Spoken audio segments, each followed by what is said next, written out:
Vancouver is one of Canada's most popular cities for very good reason. It's beautiful, it's diverse, it's relatively safe, it offers enormous economic opportunities, and for Canada, it has an incredibly moderate climate. So you would think moving to Vancouver is an easy choice, but the reality is it's not. Vancouver is not for everyone, and we're gonna get into exactly why that is in today's video.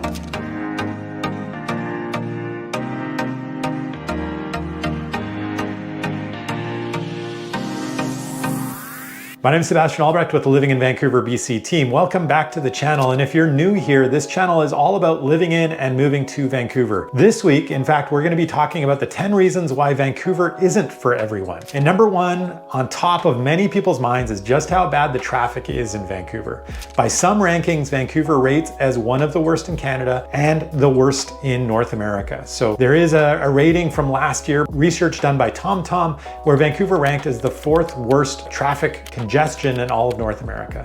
It was behind only New York City, Mexico City, and Toronto. And so that means in Canada, we were ranked as the second worst. People spending the most time in their cars when they're commuting.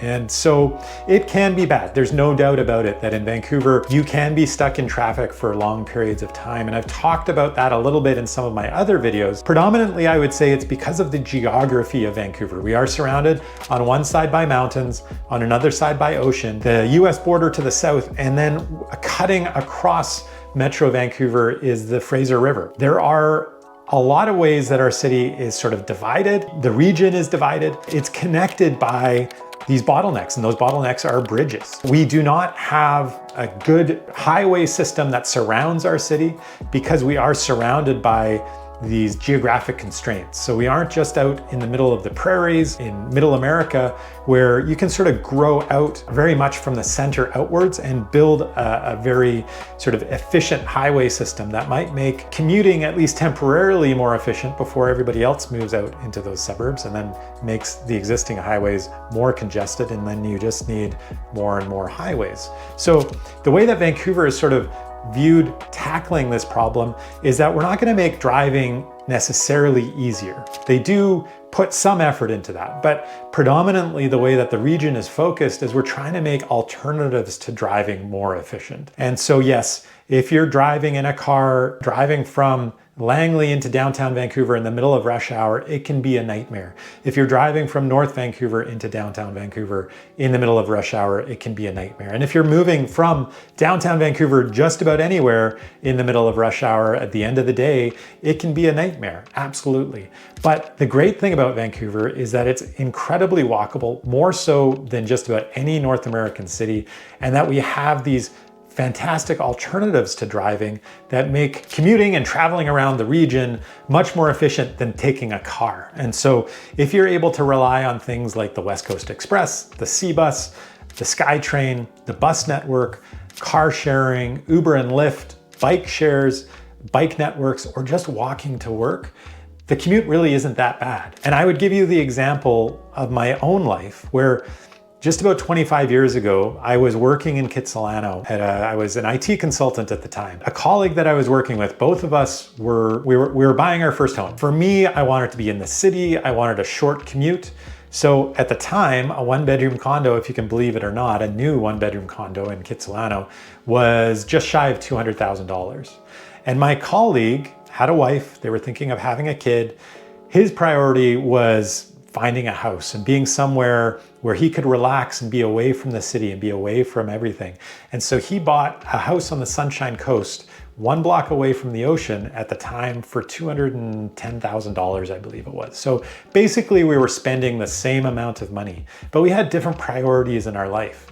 And I gave up the possibility of more space. I was living in a 700 square foot condo, which today is a relatively large condo, I have to admit.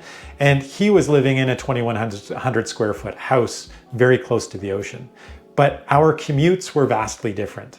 I could drive to work. It would have taken about 2 minutes for me to drive to work, but I could walk to work within 10 minutes. and I could ride my bike to work within 5 minutes. I mean, it was a phenomenal location. Conversely, his experience was having to spend over an hour and a half, close to 2 hours each way in his commute. Now, he made his commute more efficient because as consultants, we were billing our time. And so even 25 years ago, he would have his laptop with him and be doing work at least for an hour of that hour and a half plus commute, depending on traffic, because he was using transit. He would drive to the ferry terminal on the Sunshine Coast, then take the ferry over to Horseshoe Bay, and from Horseshoe Bay, take a bus into the city. And so the time on the ferry and the time on the bus was a period that he could use for work. And so this is just an example of, where you choose to live and how you choose to spend your money will also influence how much time you're spending commuting. If you want to avoid that commute, well, you're probably going to be sacrificing some space by living closer to the city, or at the very least, living in areas that are easier to commute by alternative modes of transit or transportation. And so that these days is predominantly the SkyTrain. And so, living in Coquitlam Center or Port Moody or Burnaby suddenly becomes much more convenient because you can just hop onto the SkyTrain, and from Port Moody into downtown Vancouver might just take you half an hour. Same thing from New Westminster or from the northern part of Surrey. But if you choose to live in White Rock, as an example, well, commuting in any other way than by a car is almost impossible. And it's unlikely that there are going to be any other modes of transit that are going to get you into the city all that fast in the near future. That isn't sort of a large hub of population.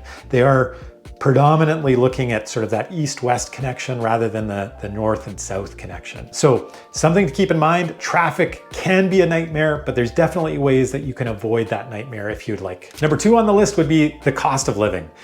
There's no way of hiding it or arguing the point. Vancouver is an expensive place to live. This is led predominantly by the cost of housing and the cost of gasoline. Now, there are things that are actually cheaper in Vancouver, and that might surprise you, but things like property taxes, utilities, car insurance, and even eating out can be less expensive in Vancouver than most other places in Canada.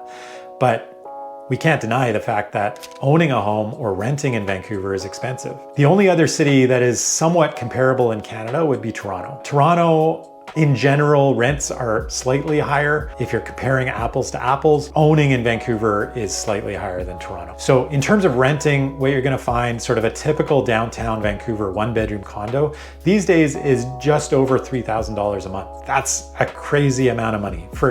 On anyone's scale, that's a considerable amount of money. There are ways that people are saving money and trying to mitigate that cost. And that would be, of course, having roommates, moving further out from the center of town.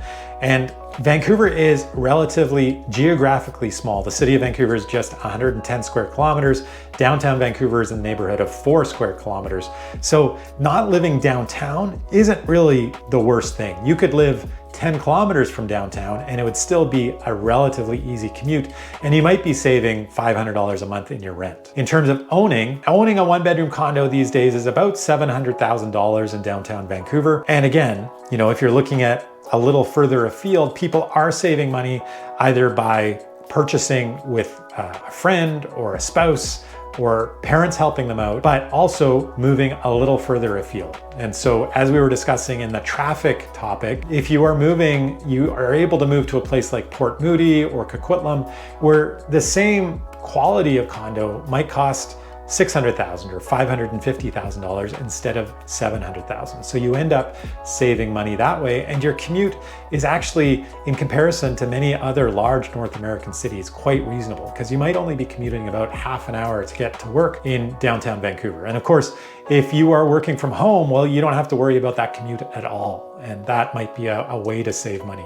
The cost of a house can blow people's minds. If you're moving here from a small town, if you're really moving here from anywhere but other than Toronto, owning a house in Vancouver is a luxury. And these days, let me just double check that. Yeah, the typical house in the city of Vancouver is $2.65 million. Of course, that's not affordable for most of the population. However, there is a large part of our population that still finds that relatively affordable. They have high incomes. They may have some equity from other property or other investments that they've made over time. And they're probably also sort of mitigating the cost by having income from the house. So more people that live in Vancouver have suites than most other parts of North America. We generate income from our homes to be able to afford them. And I am one of those people. For the last 15 years or so that I've owned a house, I have had a tenant in my house that helps pay my mortgage. And that's part of the way that I make my home more affordable. And then there's gasoline. Gas in Vancouver is the most expensive that you're going to see anywhere in Canada. And it's certainly one of the most expensive in North America. It's about, on average, about 30% higher than you're going to find the most expensive anywhere else in Canada. And the reason for that is that we have a gasoline tax. TransLink, the government body or the semi-private body that regulates and manages our transportation network in the Metro Vancouver area, they fundraise, they get their money from this gasoline tax. And so that is the money that's being used to build out new infrastructure, whether it's roads or transportation, such as the new SkyTrain that's going along Broadway, or a new bridge that is being built. The funding is coming from that gasoline tax. And so we automatically pay, no matter how expensive it is anywhere else, we're paying an additional 30% on top of that. And so you can expect, many people in Vancouver sort of try and avoid driving. And that's part of the reason that these car alternatives are becoming more and more popular. But it's also one of the reasons that Vancouver leads North America in its adoption of EV vehicles. You see them all over the road, they're everywhere. And as gas continues to become more and more expensive, you're seeing more and more of those vehicles on the road. Number 3 would be the epidemic of homelessness, drug addiction, and mental health issues that we have in Vancouver. It's hard to hide it. It's very obvious. It's probably the thing that people recognize the most as a struggle of Vancouver, a downside of living in Vancouver. On the downtown east side, that is the epicenter of the issue. That is where the most services are, where the most housing is for those that are at risk and those that have issues. What I would say is this is a problem that the city has been trying to tackle. We've been doing our best with this issue for a very long time. In fact, when I was a kid, this was an issue. Vancouver has had what we once called Skid Row, basically since the founding of the city. And when I was young, it was more an issue of old loggers, people involved usually in the primary resource industry that were struggling. And the real drug of choice back then was alcohol. Over time, it's become a much more serious epidemic than it once was. Today, the drug of choice is crack, and the real issue is fentanyl and people dying on the streets. And there are people dying quite regularly on the downtown east side. It's a very dangerous place to be, not so much because of crime, but predominantly because of the risk of drug addiction and using those drugs. So Vancouver, in trying to tackle that issue, has tried not to stamp it out. Really what they're trying to do is make it a safe place for the people that are at risk. And so there are safe places where they can get drugs and they can use drugs. Up until pretty recently, that is also meant in public spaces and on the street. And not that long ago, I was with my son near the downtown east side for one of his soccer practices. When he was 6 years old, we walked past a couple guys who were sitting on the street beside us as we walked past, and they were smoking. My son, once we got to the car, started talking to me about how bad smoking was for you. The thing was, they weren't smoking cigarettes, they were smoking crack cocaine. So at 6 years old, it opened up a discussion with my son about drugs. It probably took about an hour, very in depth. He had lots of questions. It was a discussion I didn't think I was going to have with my kid until they were in their teens probably, or close to 12, but he was just 6 years old. And that is part of the reality of being close to that downtown east side. This side of humanity, this part of living in a modern North American city specifically, is not something that we can hide from, pretend doesn't exist. I didn't really have a problem with that. Like I wish it wasn't the reality. I wish my son didn't have to be exposed to it at such a young age, but it opened up a frank, honest discussion between us. And that's what I hope to continue to have with my son. And hopefully, as time wears on, these sorts of conversations and discussions makes him less prone to be at risk for falling into that sort of problem, into the homelessness, into the despair that so many young people, these days are falling into. Nevertheless, in Vancouver, as I've been saying, this is a problem, but it's also, I think it's important to be aware that it's an isolated problem. And so yes, on the downtown east side, it's incredibly obvious what's going on. But this is basically like a 10 block by 10 block radius, roughly. And it spills over from that into areas that surround it. So the areas that ring the downtown east side, like areas like the downtown, like Yaletown, like Strathcona, like Mount Pleasant, Commercial Drive. These are all areas that are impacted by the epidemic of homelessness and drug addiction. But the further away from that epicenter of drug addiction and homelessness that you get, the less obvious it becomes. And in reality, much of the city isn't even touched by what's going on in the downtown east side. And as an example, I live, I'd say about 10 to 15 minutes from the downtown east side. It's really just down Main Street for me. I can drive straight down into the core of the downtown east side. And in the neighborhood that I live in, this is a single family residential neighborhood. There's a number of higher density homes like condos and townhouses that are being built nearby. But we see no evidence of what's going on the downtown east side day to day. And so for most Vancouverites, unless you're living right on the downtown east side, you're not touched by what's going on. And I also want to point out another point I feel that's come up a few times from people that I'm interacting with off of these videos and some of the comments. When I say the downtown east side, that's a specific part of the downtown core on the eastern side of the downtown core, and it is not East Vancouver. East Vancouver is the eastern half of the entire city of Vancouver, and it's a very nice family-oriented neighborhood that many parts of it have no connection to the downtown east side. So I just want to make sure that you understand the difference there and there's no confusion. And number 4 would be crime. Crime is at the top of many people's minds when they're moving to any city, especially a city like Vancouver. And so many people are thinking about that homelessness and the drug addiction epidemic, and they assume Vancouver must be an unsafe city. But the truth is it's not. Vancouver, as all Canadian cities, is actually incredibly safe. There was a point in the middle of COVID where we were having some issues around violent crime that was somewhat random. And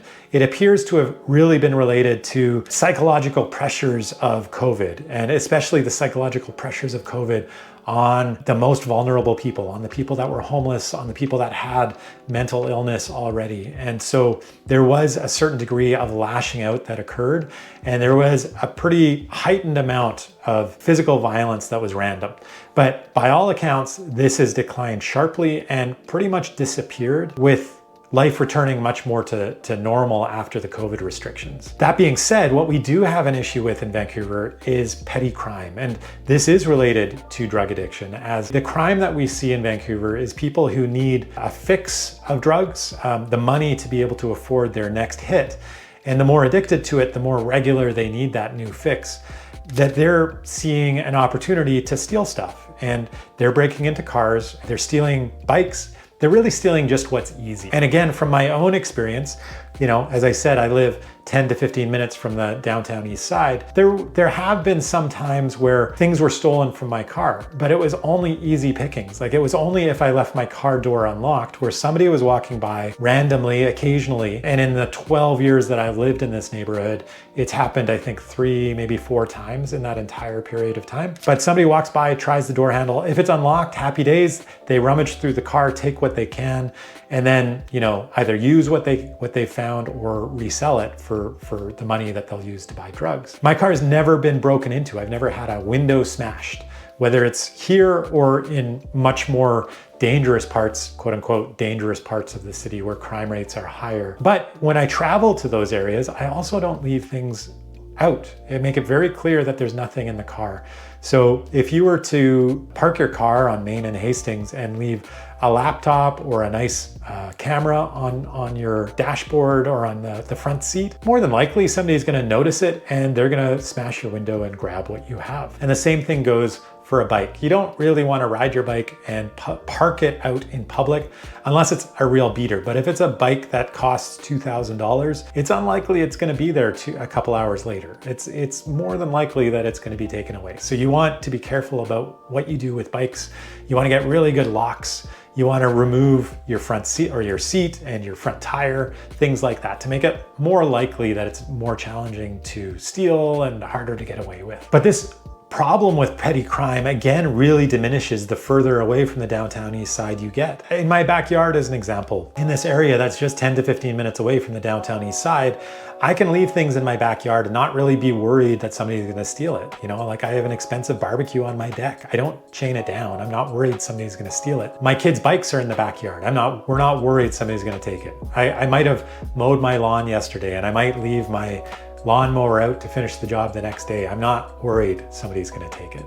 But there are parts, like if you're living in Strathcona, that is directly adjacent to the downtown east side, I wouldn't be leaving anything outside because it becomes much more problematic. That risk of stealing things becomes much riskier. When it comes to safety, I do want to point out, personally, I don't feel unsafe anywhere in the city. There's nowhere in the city that I would feel at risk, but I am a larger male and I'm not an easy target. So I think that's important to recognize. If you're a smaller, younger, attractive female, there might be areas where you feel probably less comfortable than I would. But I would feel comfortable walking on the downtown east side. The most I'm gonna feel at risk of is really people are gonna be offering to sell me drugs or asking me for money, but I'm not gonna get mugged. That's not a risk that you have living in Vancouver. You're not gonna get carjacked. You know, you're not really at risk of personal safety. But I am aware when I am more aware when I am in areas like that. And the two areas that I would be most aware of would be the downtown east side and the entertainment district. The Granville Strip, for instance, on a weekend, it gets a little rowdy. And certainly there is the possibility that something happens, you know, as young males get drunk, there's a risk of something happening. And so you just, you know, you want to pay a little more attention to your surroundings and be a little bit street smart. But that is kind of the way it is. You know, you need to be living in a city. You need to be aware of your surroundings.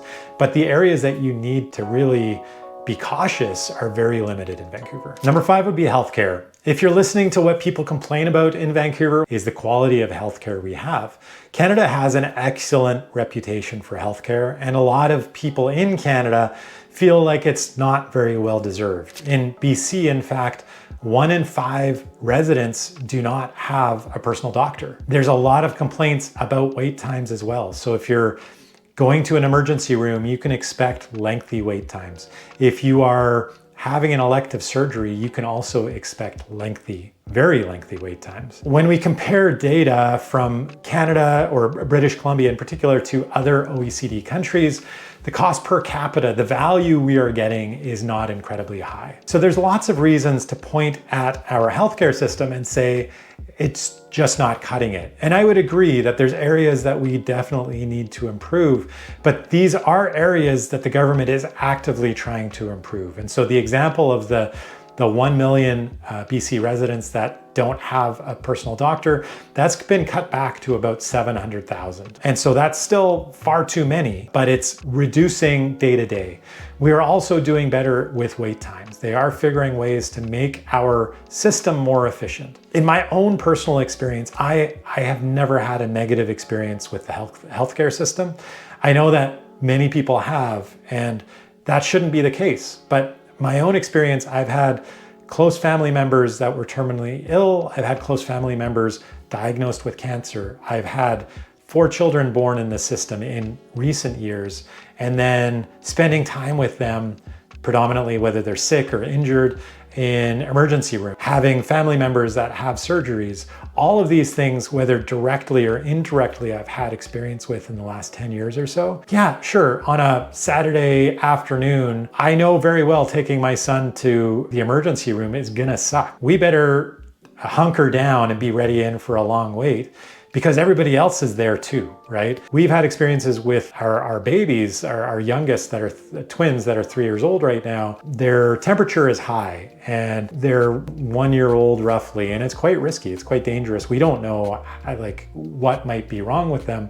So my wife will take them to emergency, and basically I don't see her until the next morning, and she spends kind of a restless night. Everybody's uncomfortable, you know, and I'm at home with the other 3 children. Those are experiences you end up having, and it would be great if it wasn't the case. But with emergencies as an example, like sometimes you see people in there with the sniffles and you wonder why are they taking up the space in the emergency room? Like, I mean, you know, of course, we don't know what's actually going on with the other people in the emergency room, but you look around and you see other people and you make assumptions. And in this environment where everybody is waiting and annoyed at how long they have to wait, everybody is making assumptions. So we try and avoid emergency rooms if we can. We only go in really extreme cases. In the extreme case, the last time we did have to go to an emergency room, it was my daughter, my 5-year-old woke up and she was having trouble breathing.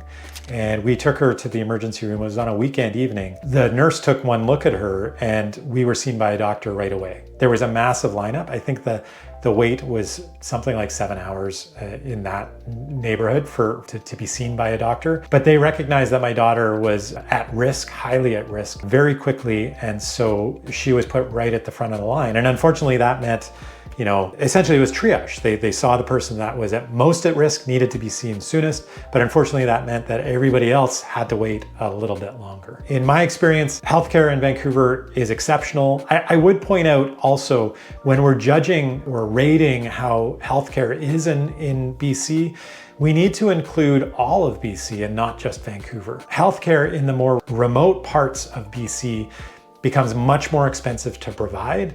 And it also becomes much lower quality. Like, you can't expect to have the same level of quality in a much less sparsely populated region than you do in a very densely populated city. I would point out that, in my opinion, where you're going to find the best healthcare in BC is actually in the city of Vancouver. And especially for children, you know, we are lucky enough to have one of the best children's hospitals in all of Canada. And it's about a 5-minute drive from my house. So we've had exceptional experiences with healthcare. I would encourage you to look at, you know, perhaps some of the reasons why there are these issues with healthcare and why people are complaining about them. It hasn't been my personal experience, but I understand that's not the case for everyone. So another thing that people really do complain about in Vancouver is an inability to connect with people. That's socializing with Vancouverites is a challenge, making close friends. Most people would say Vancouver is a friendly city. Like, typically it's one of those places that people will smile at one another, people will hold the door open or give a hand where needed.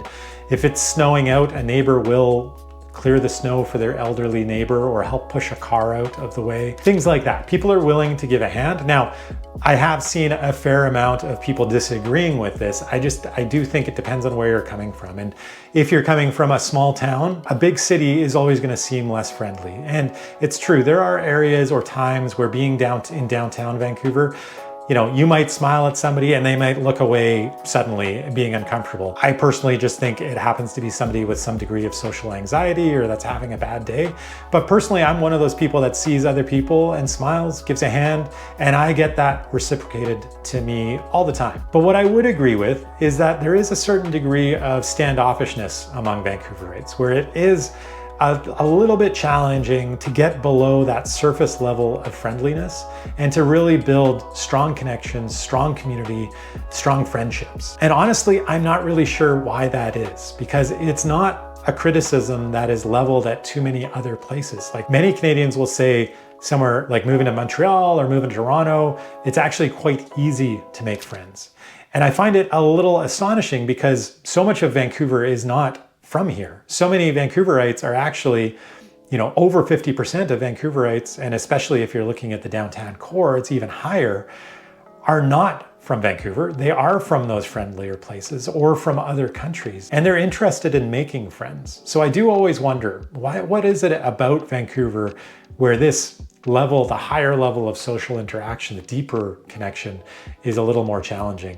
And I've got a couple theories. One would be politeness. We're all just polite. Another is kind of like a fear of missing out. And sorry, that politeness would be, you know, you don't want to say no. Somebody says, yeah, we should grab drinks sometime. And the other person doesn't say, no, I don't want to be friends. They say, sure, with absolutely zero intention of ever following through. The other is a fear of missing out. And I find a lot of Vancouverites will agree to do things that they somewhat have no intention of following through with. And it's because they're saying yes to multiple things and sort of playing the field. So they're saying yes to the buddy who wants to play volleyball, to the other friend who wants to go for a walk around the seawall, and then another friend who wants to go out dancing. And then at the end of the day, they probably sit at home and watch Netflix because they're too exhausted to do anything. So you say yes to all those things because of this fear of missing out, and then you end up getting kind of this debilitating modern exhaustion just of life, and you're like, forget it, I'm not doing anything and I'm staying at home and having a relaxing day or evening. I think it could be that. But also, I think increasingly it can be a result of Vancouver becoming more and more expensive. And I think a lot of people are stressed about that. And I think a lot of people are focused on how to fix that. And whether that's getting a second job or working harder at the job that they have. There was a time that Vancouver was known as just kind of being chill and relaxed and a place where, that work-life balance, and that is still true to a certain extent. But more and more people, in order to survive in Vancouver, have to push themselves a little more. And I think that means that their social lives suffer. Maybe one of those is true, but my feeling is to some degree, all of those things are true and make Vancouver a little bit of a harder place to connect with people. Now, I would say in my experience, I am a lifelong resident. I was born and raised here. A lot of people assume the people who are born and raised here have these really strong social networks. That's not really my experience. A lot of people who were born and raised in Vancouver we're the only ones left. Like so many of my friends, the people that I grew up with, we've all just scattered. And whether that's, moving away when we were younger to universities as I did, and then staying out in those other places, people moved to Toronto, people moved to Calgary, people moved to San Francisco and LA or London or Paris, started their lives in those places, or just much closer, and finding that as their lives sort of progressed, Vancouver, they were pushed out of Vancouver for one reason or another, whether it was work or somebody they met, or where they wanted to raise their family. So many of the people that I grew up with just no longer live in the city anymore. And so I think it's a fallacy to think that most Vancouverites have this really strong personal network of friends, and it's only the new people that are willing to make friends. My own experience of living in Vancouver as an adult is where it's become easiest for me to make connections is when I've had ways of connecting with the neighborhood. And so personally, it's having a dog. I don't have one now, but when I did, my last dog died about 5 years ago. It gave me a reason to get out into the community, to talk to other people, to see the same people over and over again. I made friends through having a dog. And now, as a parent of 4 young children, we have our friend network has become other people with children and other parents that live in our neighborhood and who our kids are friends with. And that builds bonds and builds bridges and builds community. And so probably like never before with having children in Vancouver, I've felt a really strong connection with people, a really strong sense of community. I'm finding it quite easy to make friends these days. And I think, really sort of delving into hobbies, that's one of the ways in Vancouver that people are really connecting. There's very strong sort of social networks around all sorts of hobbies. And typically they're sort of physical hobbies, right? They're people who want to adventure outdoors, whether it's hiking or rock climbing or cycling or triathletes or doing CrossFit or chess club or programming club or whatever it happens to be. But there are opportunities where you can just kind of get out of your comfort zone a little bit and forget about the stress of making connections. They end up, in my experience, just kind of happening naturally. The rain and the dark. Those are things that lots of people don't really love about Vancouver. And it's a bit of the stereotype of the city. It's not really about the reality. And if you're curious about the reality, I do have a video here that you're gonna wanna check out. I'll link it up above there, all about the weather in Vancouver. But the truth is, Vancouver winters are dark, as they are with any city in the Northern Hemisphere. And I'm talking about cities like Toronto and Montreal, London, England, Berlin, Moscow, obviously, but all these places in the Northern Hemisphere typically don't have a lot of sunlight in the winter, and they get more precipitation in the winter months. Now, for Canadians, this kind of depends on where you're from, because we have this anomaly where in the center of Canada, we have very cold, but relatively dry and relatively sunny winters. And so we get a lot of people from that part of the country moving to Vancouver. And for This is again where, what your experience of Vancouver is really depends on where you're coming from. And my ex-wife, as an example, was from the prairies, and this is one of the things that she really had a hard time with in Vancouver. And in the first few years of our relationship, she would complain about it all the time. Well, when it was really dark and dreary in the winter. And at first I was like, I don't even know what you're talking about, because I grew up here. For me, that dark, that cold in the winter months was cozy. It was that time of year that I just automatically withdrew into my home and curled up in front of a fire. It's where you drank hot cocoa and read books and played board games and stuff with your family. I wasn't used to the idea of, no, this is where we should be outside. Or I would be outside and not really worry about getting wet. After a couple years though, I realized she was right. and she had, I got on board with this realization, like, yeah, it's not ideal that it's kind of dark all winter long. But the trick is to sort of trick your mind and not really care about it and find the positives in it. And so it is a time where you can really become much more social indoors. You go to concerts, you go to bars, you go to restaurants, and in the summer months is when you really explode outside. And so I find it's quite interesting in Vancouver. I live in an area where people do come in the summer months to enjoy the outdoors. And in the winter months, it's very quiet. There's very few people outdoors around my house in the winter months. But in the summer months, in the spring, the summer, and the early parts of the fall, there's people everywhere enjoying the outdoors, whether they're going for a run, going for a walk, playing Frisbee or whatever. And that's kind of the Vancouver thing to do. We sort of withdraw to a certain degree in the winter months when it is darker. And so there is a period, where the sun sets at like 4 p.m. and it rises at like 9:30 or 10 a.m. in the morning. And so you have about 5 or 6 hours of solid light, if it's not cloudy. And if it's gloomy and it's raining, it can feel kind of dark all day long. And that could last a couple weeks in the middle of winter. And that, there's no doubt about it, can suck. But what's absolutely glorious is when the sun suddenly rises, that the clouds part, and those days in the middle of winter and you see the snow-capped mountains above the city, suddenly everybody is in a really good mood. And we all realize we put up with those 2 weeks of hardship because of that single day. That makes everything worthwhile. But on top of the dark is also the rain. And the reality of rain in Vancouver is it's not all year long. It is very confined to pretty much the core winter months, with a little bit of edge in the late fall and the early spring. And so for us, spring can start as early as February. I mean, really, there's signs of spring. Things aren't getting quite as cold. There's a little more thaw. You start seeing buds on trees and flowers and things. But really, it's kind of by mid-March where you start seeing the real obvious signs. The birds are chirping. There's more and more flowers. The cherry blossoms start blooming. And at this point, I mean, we're mid-May right now, and it's very clear we're well into spring, and now it's basically summer. I mean, yesterday it was pouring rain. I think it was about 14, 15 degrees. It was a little bit miserable, I have to admit, but there was a solid week of great weather that led up to that, where temperatures were slightly above 20 degrees, whereas super sunny. There was no precipitation, no rain.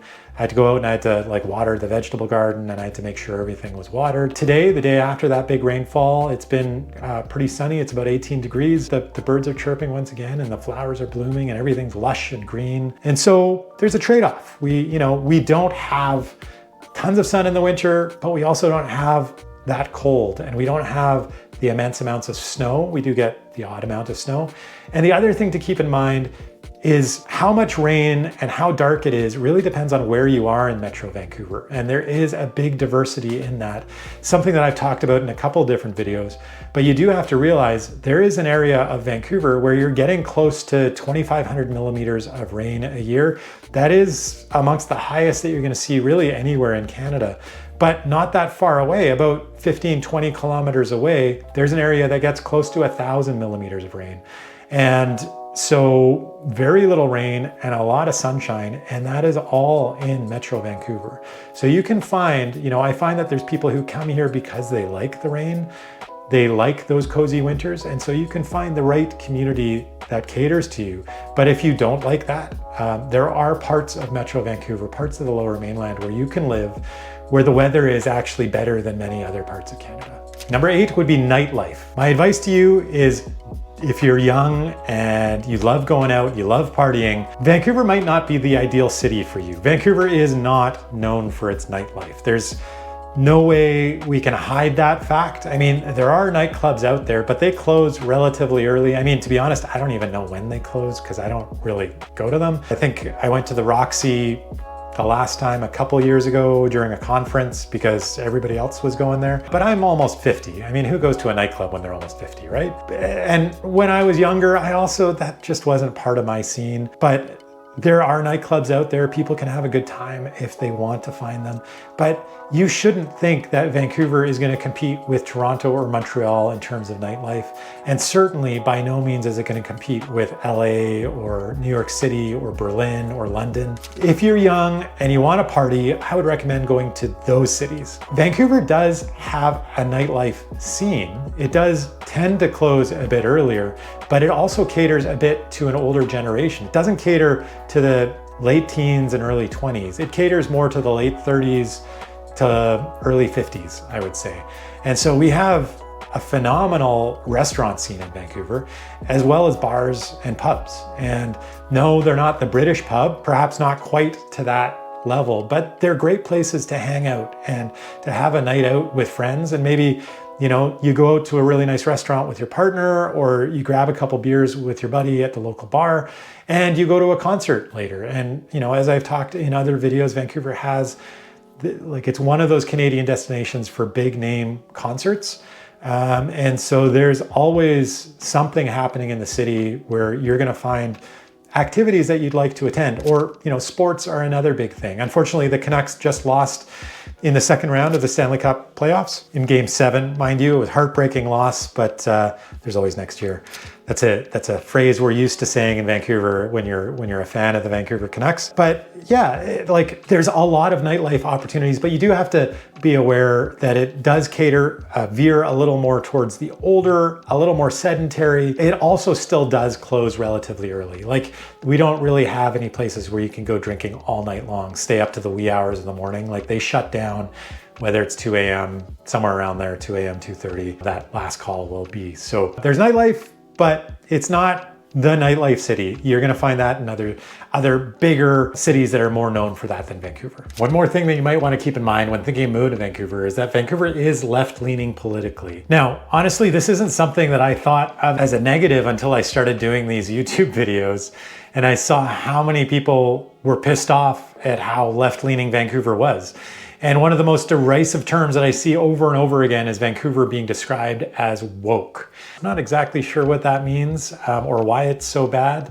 But as with most other Canadian cities, Vancouver is left-leaning. Absolutely. That is the reality of dense urban culture in Canada over the last, 50 years or so. Now, there are perhaps the only notable exception in Canada would be Calgary. Just about every other city in Canada is more left-leaning than right-leaning. The reality of living in Vancouver is there are some areas that are extremely left-leaning, and those are typically the areas that are a little lower on the economic scale. So an area like the downtown east side or sort of the northern end of Commercial Drive, these would be areas that would typically be voting to the left of the spectrum, voting for the NDP. Now, there are areas that are more right-leaning in Vancouver, but the truth is that even the most right-leaning areas in Vancouver on the grand scheme of the political spectrum are more centrist than they are right-wing. And these areas typically are on they're the more expensive areas of the city, at least traditionally speaking.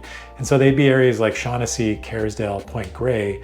And these areas would tend to vote either for more right-leaning liberal candidates or perhaps a conservative candidate now and again. The city itself is left-leaning on the whole, but the truth is that there are many parts of Metro Vancouver that are actually right-leaning.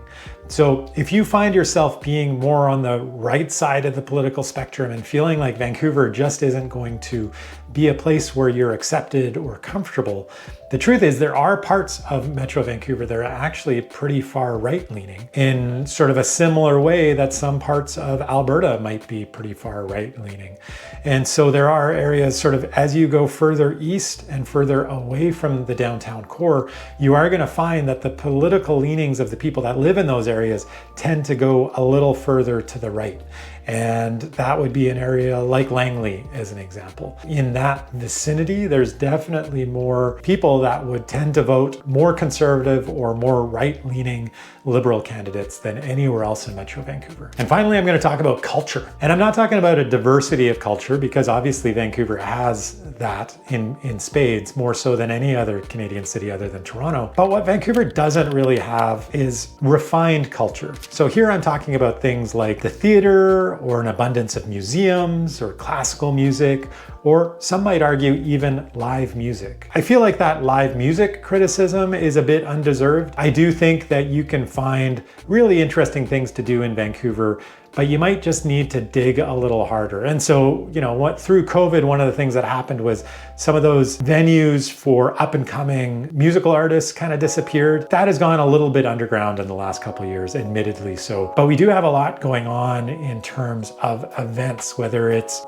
festivals that are happening or big concerts, sort of like the medium size to the large size, things that might happen at the Orpheum or the Commodore or Rogers Arena or BC Place. We got a lot going on there.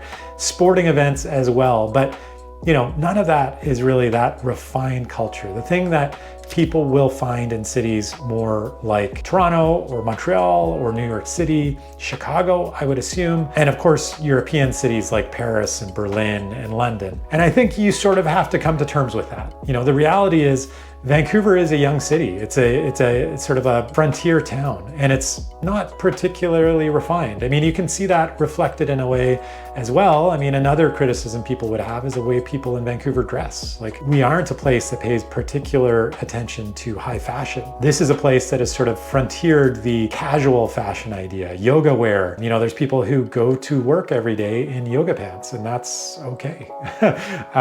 And so it's a place where you can you can just be comfortable and relaxed, and you don't have to worry about those things. And that's something that will bother some people, but other people will actually really love about Vancouver. Another thing to be aware of when it comes to culture, aside from that refined culture, and I should say also the history. We don't have a long-standing foundation of history in Vancouver because we are such a new city. And some people really miss that, especially people that come from the East Coast or come from Europe. Some people will love it about Vancouver, that it is kind of a place where it feels like you can really have a fresh start. But, we don't have that foundation of historical events or historical architecture. And I don't want to dismiss the fact that we do have a history here in Vancouver. Obviously, there were Indigenous people here in Vancouver for centuries, long before we arrived. But evidence of that is not as prominent. Evidence from the life that was led here hundreds of years before you and I were here is not as obvious as it is in many cities, particularly to the east of Vancouver. But another thing about culture I think that can drive some people crazy is Vancouver feels a little bit slow. And again, this is a bit subjective because it does depend on where you're coming from. And if you're coming from smaller towns, if you're coming from a place like Victoria or Prince George or something, Vancouver is going to feel like a hustling, bustling metropolis. But if you're coming from New York City, or you're coming from Toronto, or you're coming from Paris, Vancouver is going to seem very, very quaint. And it might start to feel a little bit annoying to you about how slow some things happen. And from my own personal experience, I remember dating in my early 20s a woman who was from Toronto, and she came here on business and was working in business. And she ended up moving back to Toronto because she couldn't take the pace of business here in Vancouver. It was just too slow for her. So it really does depend on where you're from. Culture is an issue, but despite all these drawbacks, if you're still thinking of moving to Vancouver, well, you do know that I'm a real estate agent and I've helped hundreds of families just like yours move to Vancouver. If you're thinking of moving here, I can help you too. My contact information is right there on the screen. Be sure to reach out anytime, and definitely like and subscribe to this content because I put out videos just like this one every single week, all about living in and moving to Vancouver. And so if you want to know more about what it's like to live in Vancouver, if you want to know if Vancouver is a good city to live in, if it's a boring city or not, that's a question that I answer in this video right here. Be sure to check that out, and I will see you on next week's video. Thank you so much for watching.